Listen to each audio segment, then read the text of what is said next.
வணக்கம், நான் பிசு. இப்போ தமிழ்நாட்டினுடைய பொலிட்டிக்கல் சுச்சுவேஷன் என்னன்னு உங்களுக்கு நல்லா தெரியும். மிஸ்டர் பன்னீர்செல்வம் இப்பொழுது கவர்னர் மாளிகை நோக்கி போயிட்டு இருக்கிறாரு. அவருக்கு 5 மணிக்கு அப்பாயின்மெண்ட்டு. 5ங்கிறது எதுக்கு சொல்லுவோம்? பஞ்சபூதங்களுக்கு சொல்லுவோம், இல்லை பஞ்ச பாண்டவர்களுக்கு சொல்லுவோம். இதெல்லாம் பாசிட்டிவ் சைடு.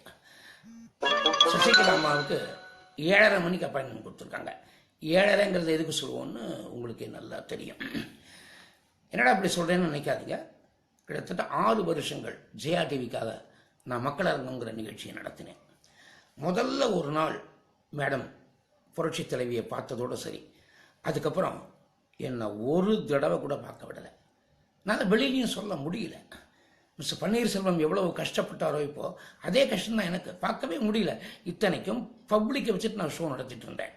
அப்போ என்ன நடக்கிறது ஏது நடக்குது நான் போய் சொல்லணும் இல்லையா? அதெல்லாம் சொல்லவே முடியல. யாரோ வந்தாங்க, என்னெல்லாமோ இன்ஸ்ட்ரக்ஷன்ஸ் கொடுத்தாங்க. ஒரு ஆள் கொடுக்கறது அடுத்த ஆள் மாற்றி சொல்லுவான். இப்படித்தான் ஒரு யாரோ ஒரு குடும்பமா என்ன எனக்கு ஒன்றுமே புரியல. இது கூட நடக்குமா நீங்கள் யோசிக்கலாம். யோசனை பண்ணி பாருங்க. மேடம் இறந்த பொழுது அவங்க பக்கத்தில் யார் நின்னாங்க? யாரோ நின்னாங்க. இதே தான் அவங்க ஆட்டிடியூட். ஒருவேளை அரசாங்கத்தை அவங்க கையில் ஒப்படைச்சா அங்கேயும் யாரோ வருவாங்க, என்னென்னவோ பண்ணுவாங்க. நான் இதை மக்கள்கிட்ட ஒன்றும் கேட்க முடியாது. இந்த மக்களுடைய கையெழுத்து 135 பேர்கிட்ட இருக்கு. அவங்கள்ட்ட கையெடுத்து கும்பிட்டு கேட்டுக்கிறேன், எங்க வாழ்க்கை உங்ககிட்ட இருக்கு.